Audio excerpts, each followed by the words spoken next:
Hindi na muna itinuloy ng NBA ang laban ng Golden State Warriors at ng Minnesota. Postpone po ito mga idol sapagkat meron po kasing nangyaring barilan doon sa kanilang syudad. Ito'y patungkol pa rin po sa mga federal agent o yung ICE sa kanilang mas pinaigting na mga gawain.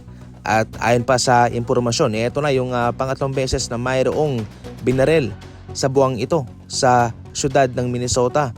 Kaya alerto po sa ngayon ang mga seguridad doon. Kaya syempre dahil na rin po sa kaligtasan ng mga NBA fans at ng Golden State Warriors ay postpone muna ang kanilang laban.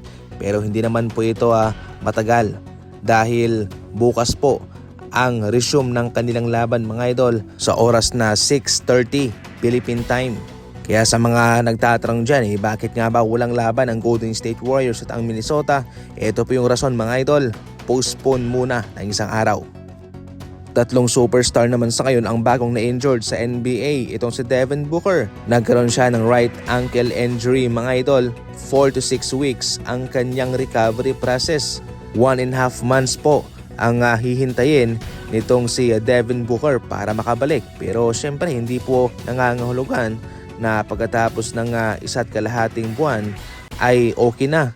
Bali magkakaroon pa po ng re-evaluation, titingnan kung gumaling na ba o kung magkakaroon pa ng karagdagang pagpapagaling. Samantala maliban sa kanya, si Giannis ay out din po ng halos 6 weeks dahil sa kanyang calf injury. Samantalang si Ja Morant naman ay mare-re-evaluate naman pagkatapos ng 4 na linggo. Yung kay Giannis dahil nga medyo marami na siyang mga labang na miss ay hindi na siya eligible na makatanggap ng award sa MVP at pati na sa All-NBA team. Yung All-NBA team malaking bagay yon kasi malaki ang impact noon sa kontrata mo. Kung kasali ka sa All-NBA team, malaki ang increase. Pero kung wala ka, hindi ka makakasali dyan. Syempre, mababa lamang yung increase ng kontrata mo sa susunod na pirmahan.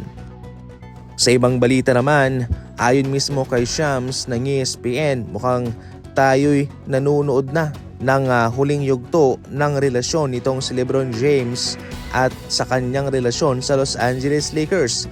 Ayon pa rito, the end is near. However, you want to slice it, whether he retires at the end of the season or if he signs somewhere else as a free agent. Malapit na raw magtapos ito. Pero dalawa ang posibleng mangyari kung magre-retiro itong si LeBron sa season na ito kasamang Lakers o kung siya'y pipirma sa ibang kupunan bilang isang free agent.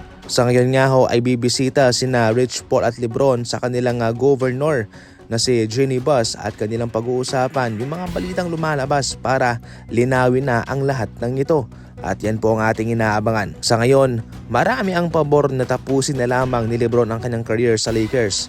Pero marami naman ang gustong makita siyang pumunta sa Cleveland Cavaliers para doon tapusin ang kanyang career. Para sa NBA Fast Break Balita, tumutok lang palagi na as always, thank you for watching.